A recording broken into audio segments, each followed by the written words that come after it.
All right, guys, welcome back to another episode of the Strongman Winner's Circle podcast. I'm Nicholas Camby. This is episode 32 with today's guest, Trey Mitchell. So, for you guys that don't know Trey, but you should know Trey, Trey is a two-time Shaw Classic champion, but also a three-time World Strongest Man finalist. So, Trey, welcome to the show. Thanks for having me, Nick. So, yeah, how's the body feeling after the Classic? Have you started up training again, or are you still resting? Yeah, I started back up training seriously yesterday. Nothing, wasn't too banged up after the competition, but yesterday just tweaked my neck, deadlifting, just a tight trap, but nothing serious. Now, were you going like 70-80% or lighter than that? That would go off if I knew my max. And let's see, probably like 80%. Just doing some deficits. And just the last set, tweak my neck. Just like I said, just life you get a tight trap every once in a while, and tweak it. But like I said, nothing serious. Doing some log pressing this morning. In training. All right, so you're getting right back into it. Yeah, getting right. But overall, so of course a great run at the Shaw Classic. Of course, only about 10 days ago. But overall, how does it feel to be the only man to stop Brian Shaw from winning the Shaw Classic 3 years in a row? Well, like the first year, 2020, like I got a week's notice to compete. Oh, right. And I was an alternate. The first year he had it, and got the last minute call, and I got fourth place there. That first year, and then actually getting to train for it. It's kind of a good feeling. Last year it didn't really feel kind of real. Like almost I was still in a dream. Yeah, but this year, like it, really, set in that I'm, one of the best. I was one of the top strongmen in the world, and being able to go head to head against Brian Shaw, one of the guys I looked up to when I first started this sport. And winning against him was, really, really, a highlight, I would say. Absolutely. I was listening to another podcast of yours. You actually talked to Lawrence Charlie about a year ago around this time, and you predicted yourself coming back and winning the Shaw Classic. You said that was my goal. I'm going to come back and win the show. So how does it feel to kind of like follow up on that? Yeah, just be able to back up what my smack talk, I guess.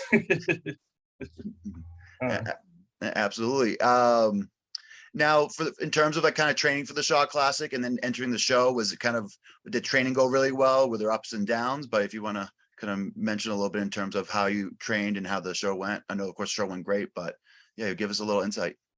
Yeah, the training, like there was a little hiccups here and there, but nothing serious because like this is the first year I actually got a coach, someone coaching me, because up until when was it, like 8 weeks before the World Strongest Man, I didn't have a coach. I was all by myself. So actually having someone telling me what to do and holding me back, actually not going full bore every workout, was kind of good, and actually giving me tips on training really helped. It was just like little minor things, like I didn't hit the reps here and there like if you really wanted, just based on maybe my nutrition wasn't good the day before, but like training for the only thing I kind of a little disappointed on was the Hummer tire deadlift. I was really hoping I got at least 1150. Like last year, I was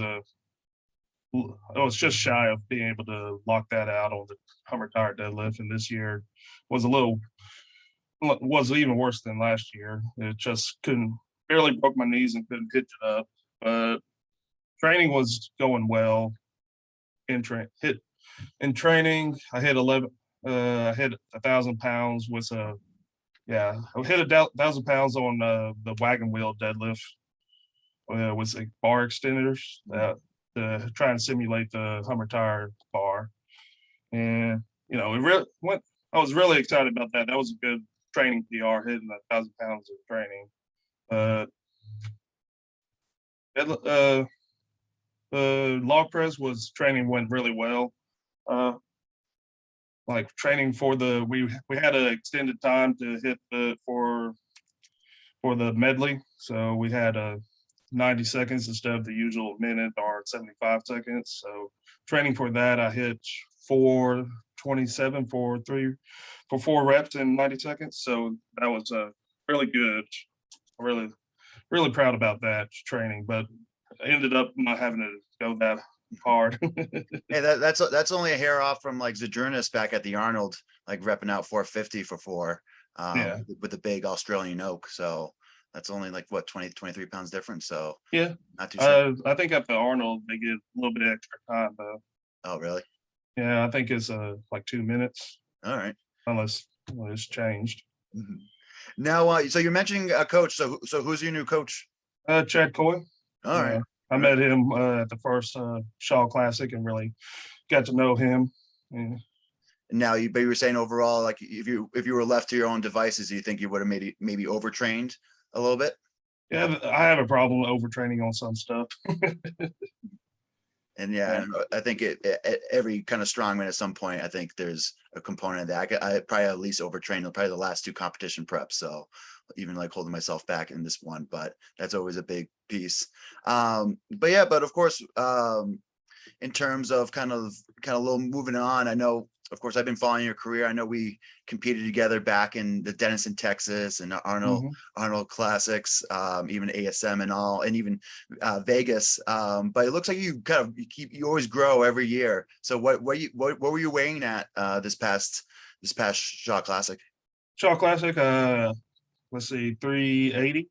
I've been saying 380. 375 to 380 was yeah. I've been growing I slowly get bigger every year. Mhm. So that's why they call you the big thicket. And then for someone that's a northerner, what is a thicket? The woods. The woods. All right. Yeah, you go thicket. The Thick, brush. the thick woods. All right. Excellent. But for, of course, similar to, so right now you're 380. No, when you started your journey back in, I think again, I did a little research. So back in other podcasts, you mentioned you kind of started around 2012, after football. So what did you weigh when you first started Let's strongman? see. I was probably 275, 265, give or take. Like I know when I graduated high school, I had my first 2 competitions when I was still 18-year-old, and high school I was 280 before when I graduated. All So right. putting on 100 pounds in 10 years. Yeah. So yeah, 10 pounds every year. Now, has that been kind of like a conscious effort to kind of cultivate mass, or just more just kind of like adapt into kind of heavyweight, so you have to build a mass? But like for instance, yeah, what were kind of your goals there in terms of just getting larger? Just a steady progress. Like I wasn't, actively trying to get bigger. Just eat, consistently and training hard. Like my body's just adapting to getting bigger, putting on more muscle. And like I did go through a phase like 2014. I got kind of ugly fat.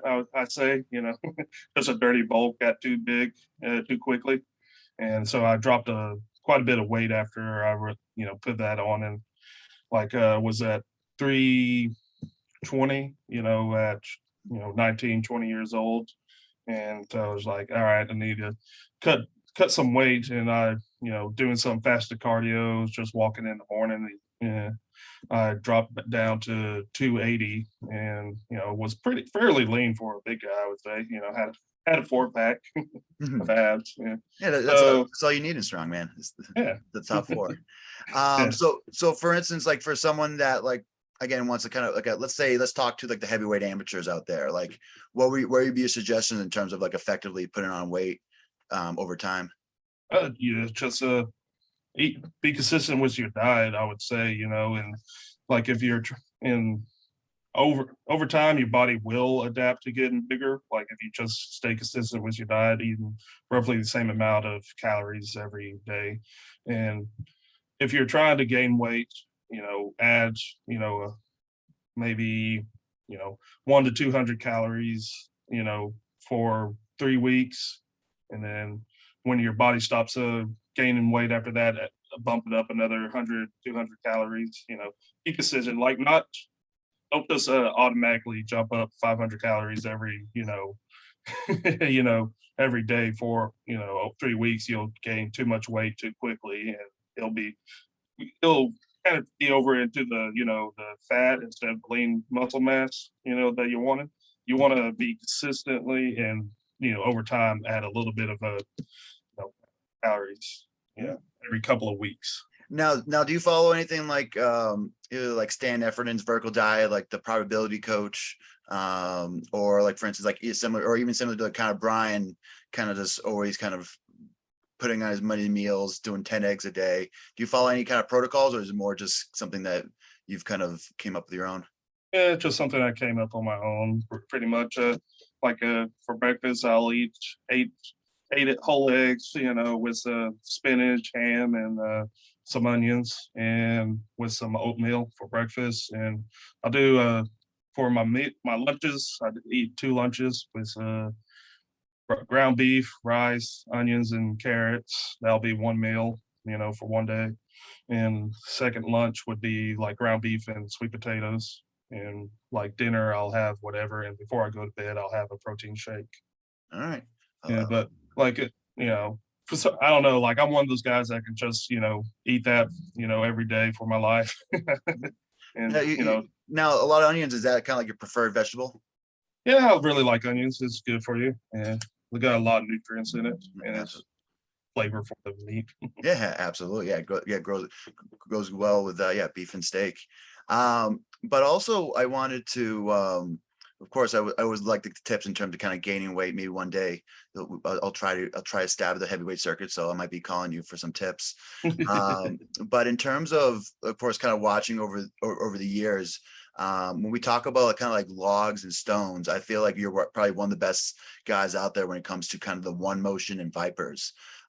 So I wanted to kind of get deep in a little bit. So what I'm going to do here is that I'm going to share my screen and actually pulled out some clips regarding some of the stuff that you've been kind of competing lately. So I picked some training clips and also some stuff at Shaw. So I'm going to share the screen and I'm going to pull out my editor. So I think you're probably one of the first guys I saw do more of that one motion log clean and do it very well and do it very effectively. So I pulled this one at training, but you usually looks like you do like a nice row, and then they of course throw the big hips. But like, what do you think about when you are working on these one motions? Is there kind of like different technique cues, or what kind of light could you shine on the listeners? Like I really didn't when I've did that.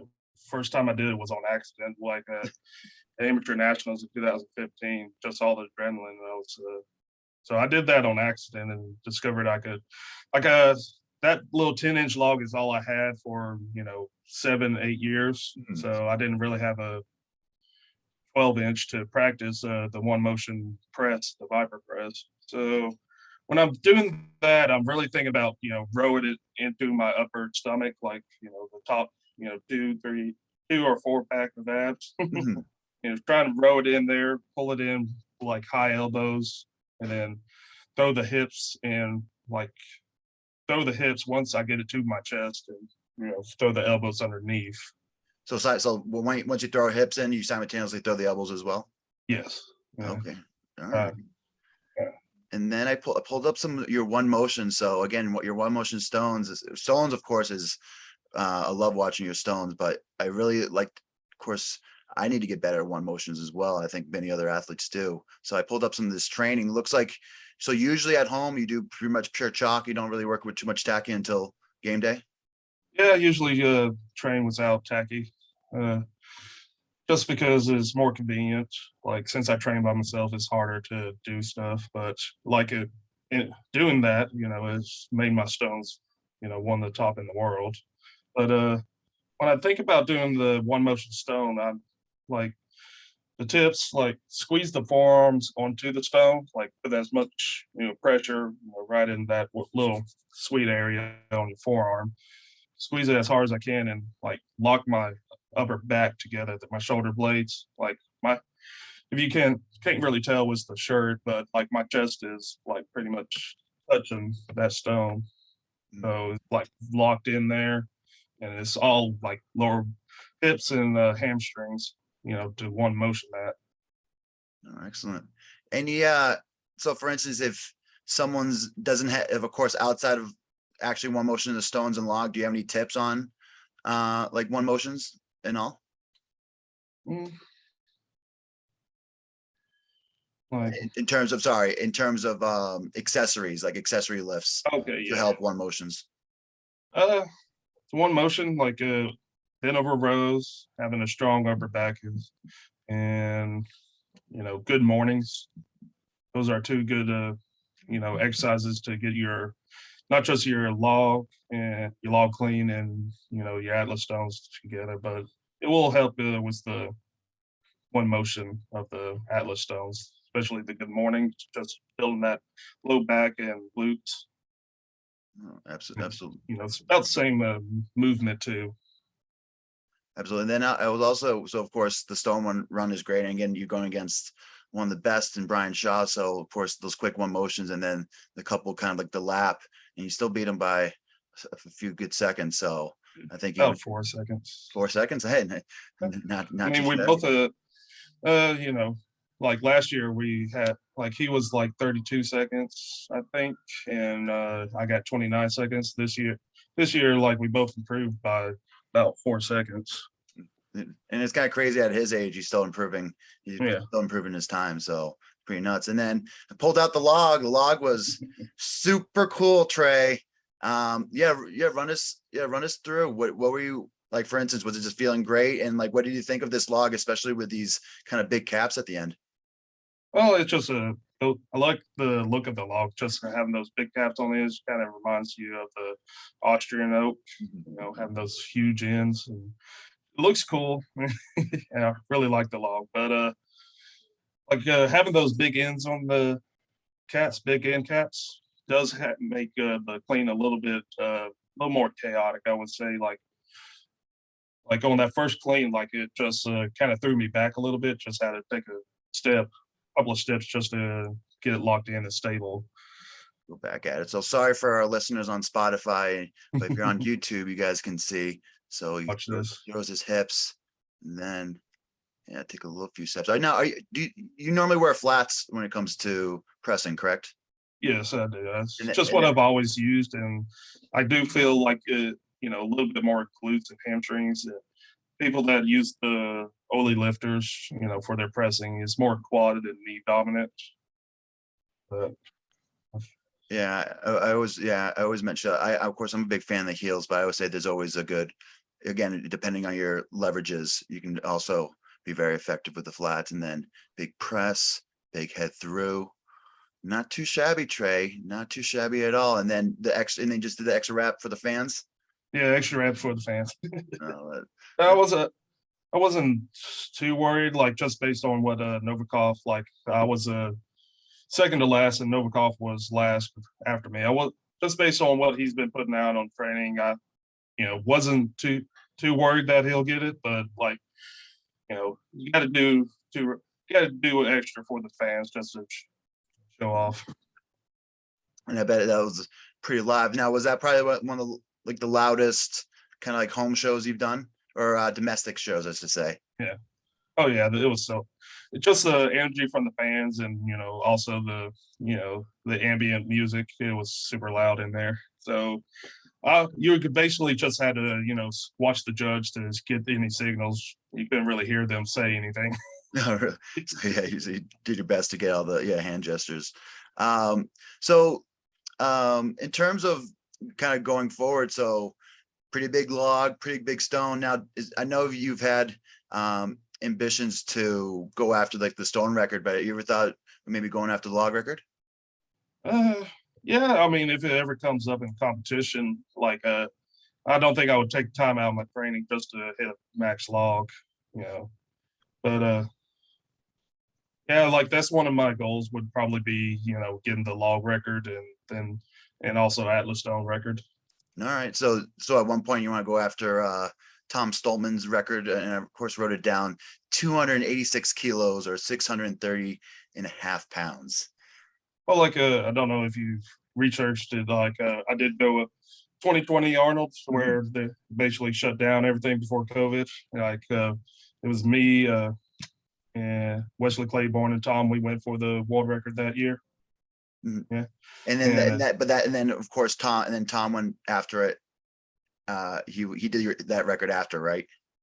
Yeah, for the in 2020 the Arnold, it was the original record set by Brian Shaw was 560 pounds, and we had two stones. We had a 565 and then a 603, and so whoever did the 565, went on to the 603 and to divide the record, see who can actually go for that.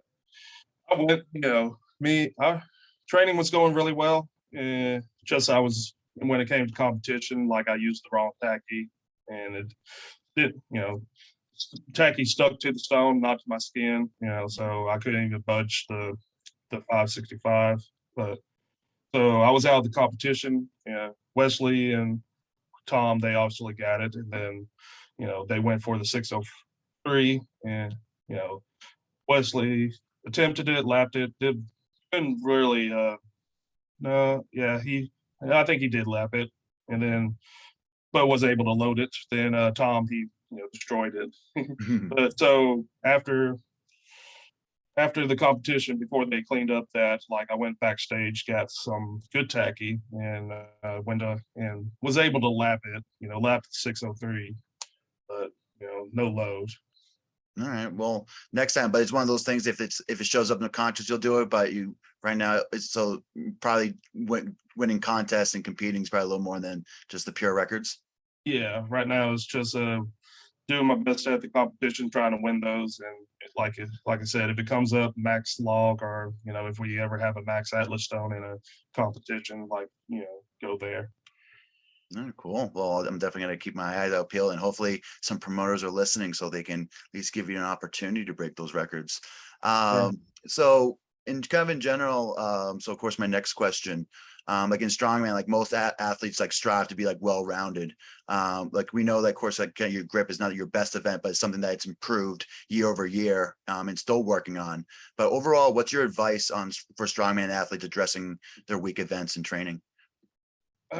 When you address your weak events, you want to have them in your training as often as possible. Like circus dumbbell used to be my worst event, and I would have it at the end of my event days once a week, and just practice my weakness. Like for me, my circus dumbbell was just like stabilizing on my shoulder and holding the lockout. And so I would just do clean once and press away for my, dumbbell training. So just focus on that weakness of it, have it as often in your training as you can, and, practice what's the weak part of it. So for me, it was stabilizing the dumbbell. And so that's what I would practice, holding it here, like pause on the shoulder, pause when it's locked out. Yeah.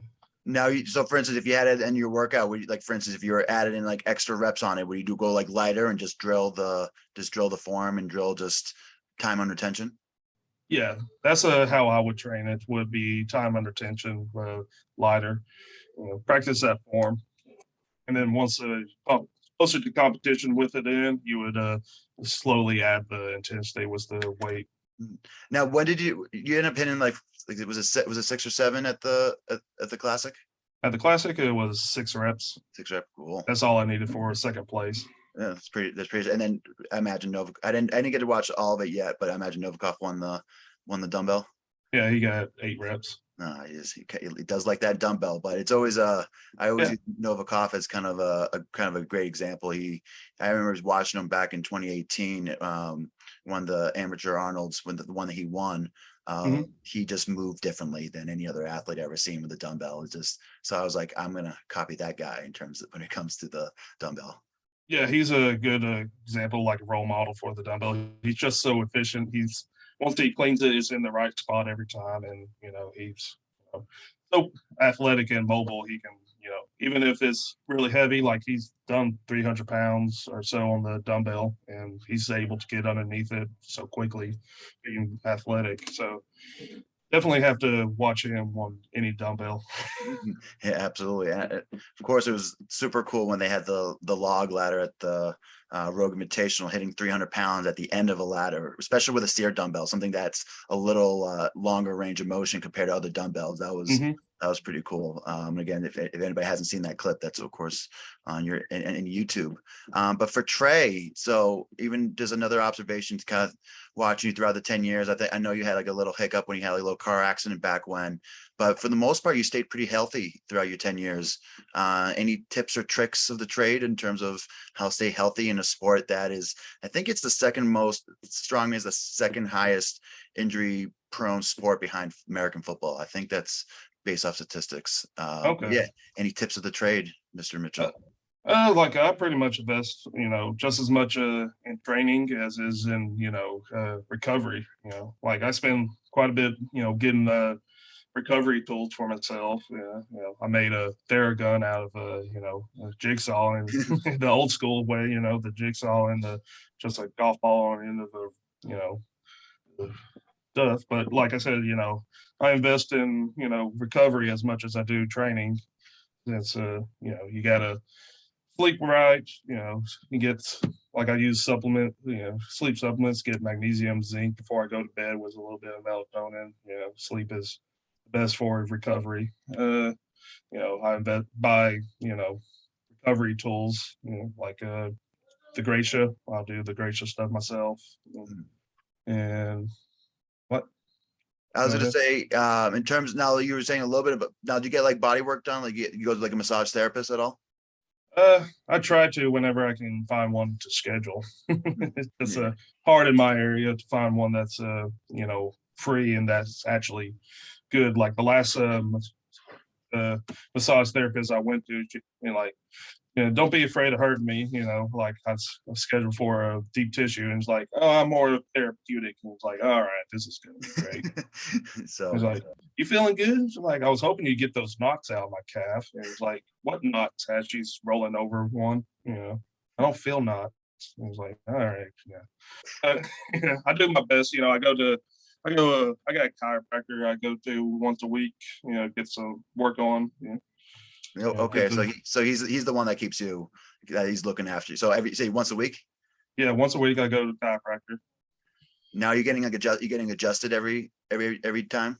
Yeah, I get adjusted and get a little bit of electric stim therapy. If something's serious, I'll do ultrasound, like the ultrasound therapy, where sends the radio waves into the not radio waves, sound waves into like underneath the skin to really vibrate the scar tissue. You ever done the ultrasound? No, yeah, I've been offered, but I've been kind of in and out of terms of the kind of chiropractic I'm going to it. I've been going to a different guy. I used to go like every 2 weeks, but reason why I got hurt earlier in the year, I think I did a little too much chiropractic, so like too much intervention, and then Okay. so everything was a little too loose, and I think that's one of the reasons why I got banged up and I had to pull out in my last contest.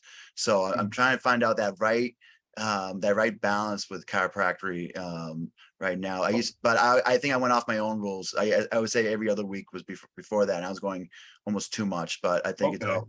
I had like he was a decent local one, but he wasn't the best chiropractor I ever been to. So I think it's important to, once you find that good one, to kind of hold on to them, especially if they understand the sport. Yeah, exactly. Yeah.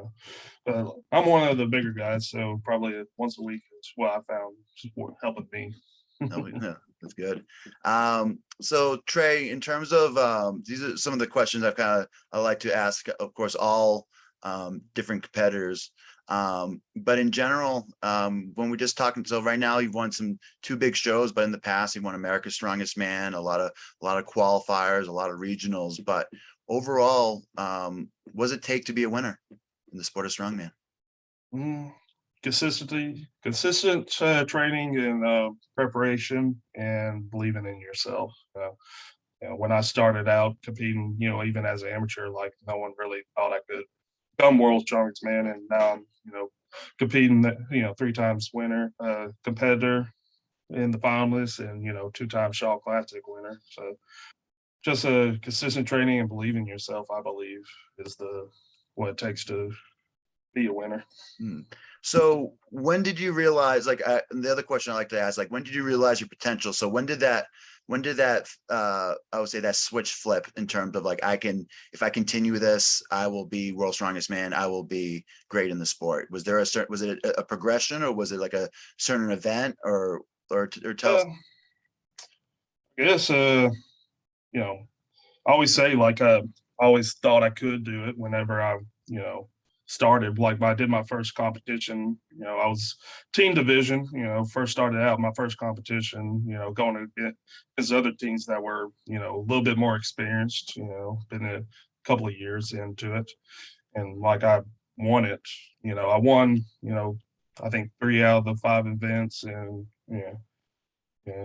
just like after that, it just kind of told myself, like, if I train hard enough, one day I will be world's strongest man. And that's just how I think that's how it happened. Just that winning that first competition, even though it was just a team division, just doing so well in it, told myself I could be it. So it only took one competition for you to realize your destiny, huh?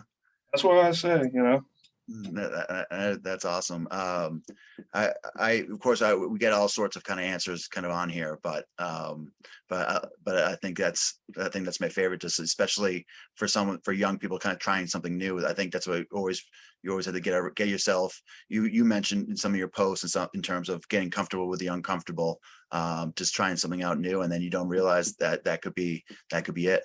Now, when you were starting out, like, especially you were mentioning you kind of started right after high school, any athletes or strength athletes that you admired when you first started, or like, did you have your favorite strongman? But like, who were your inspirations when you were first starting out?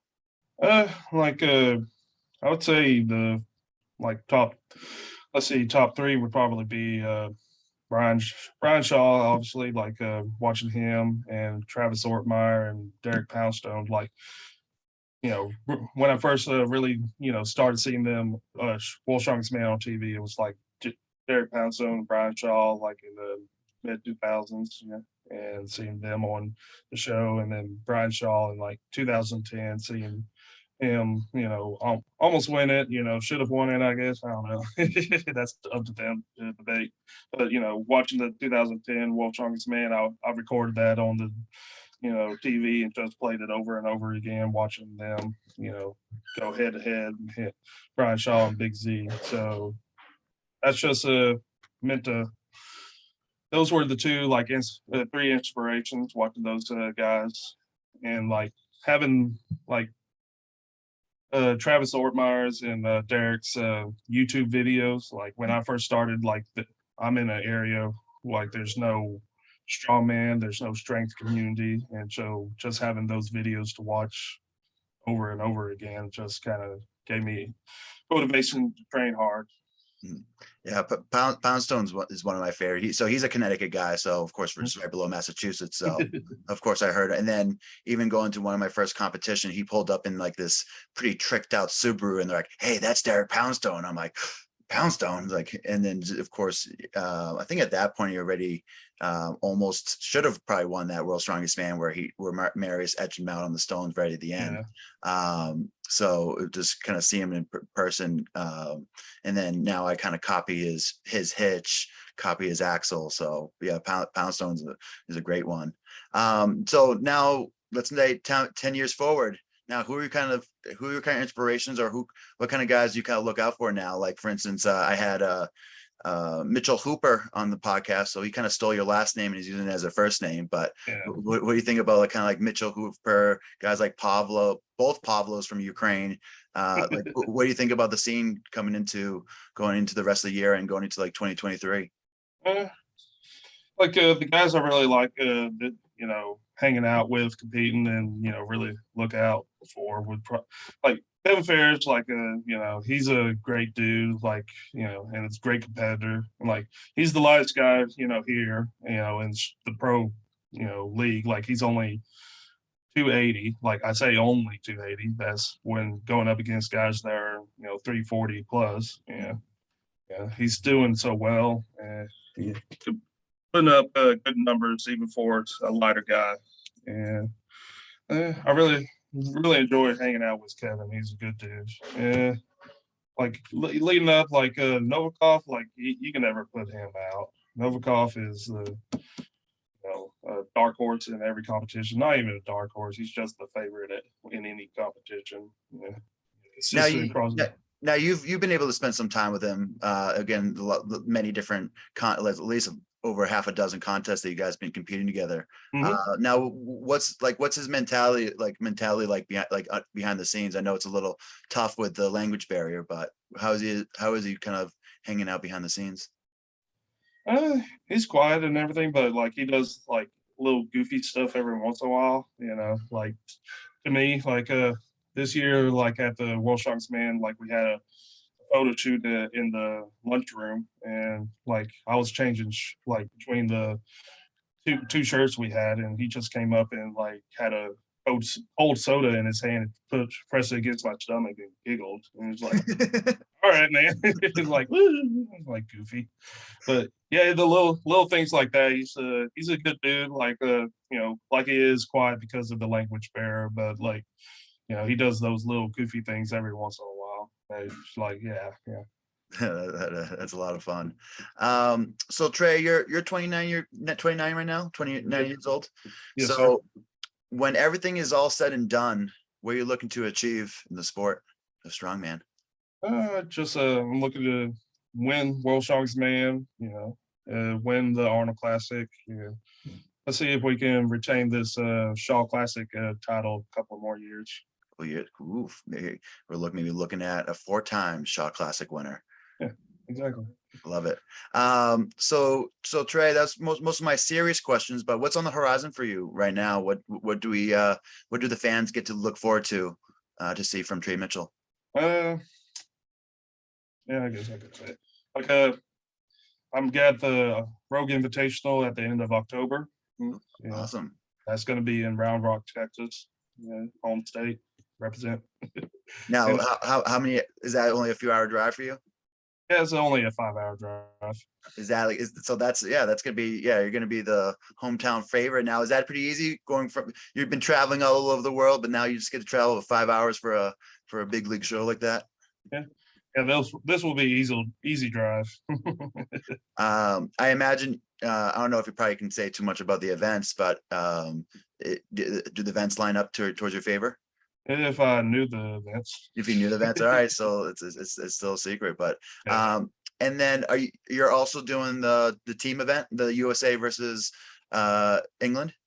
Yes, sir. I'm doing that. The Team USA versus Team England. Have yet to get the details on the events on that also. Okay, all right. But from what I've heard, it's just we're either gonna do like one or two guys, team members, on an event, or it's gonna be we choose, our best events, to go head to head on. Yeah. That's all I have, all the information I have All right right. now. I think that'll be a fun event. I was taking a look at the roster. I would say maybe on paper, maybe the Team England looks a little good, pretty good, especially with kind of having 3 strongest women's on the other side. But I think if Team America really works together, puts their heads together, I think we can pull out another upset, just like the Revolutionary War in 1776. So Yeah, exactly. that's strategy. Yeah, exactly. And then Trey, any sponsors that you want to shout out? I know, of course, you're big with SBD. You do some barefoot stuff, but yeah, any sponsors you want to shout out? Yeah, I'm with SBD, was the equipment company, support gear, like you said, barefoot, like for the flat shoes, it's good for connecting to the ground, really grip it with your feet. I also have a CBD company, Atlas Performance. Really good company, really good, people. I love working with them. And Team Affinity was supplements. You can go to Team Affinity USA. Good supplements. Like they branching out a little bit in like tacky. I'll use their tacky training every once in a while. I use Like I'm not sponsored by them, but Spider Tacky, is like my go-to. Now, do you like the competition or heavy usually from Spider? Competition. Competition. Yeah. I kind of mix between the competition and the heavy. I've always been a big fan of the heavy. I'm not sure if especially in the hot weather. I always kind of choose a heavy, but yeah, Spider, you can't really go wrong. Now, Trey, I'm gonna for all the listeners, I'm gonna post his Instagram below. And then I've also I forgot I've been subscribed to your YouTube for a bit, but it's been videos. Are you planning on ramping up the YouTube a little bit? You were saying yourself, like Derek Poundstone YouTube videos and other videos got you going. You think you're gonna start that up again? I might try. Like right now, like I'm all by myself. Like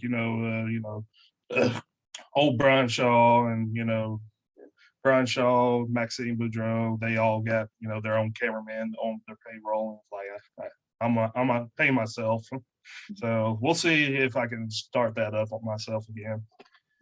Well, but if you check out Trey's YouTube channel now, there's a bunch of kind of the old classic clips like America's Strongest Man, the Arnold Amateur. So if you want to see kind of his humble beginnings and see how the road to the success where he is, make sure to check that out. But don't forget to please like, comment, and subscribe to the channel. Tell all your friends, tell all your family. And then Trey, you have the last word. Just thank you so much for having me on your podcast, Nick. Really appreciate it. That's about it. That's all I gotta say. But Trey, thank you for coming on.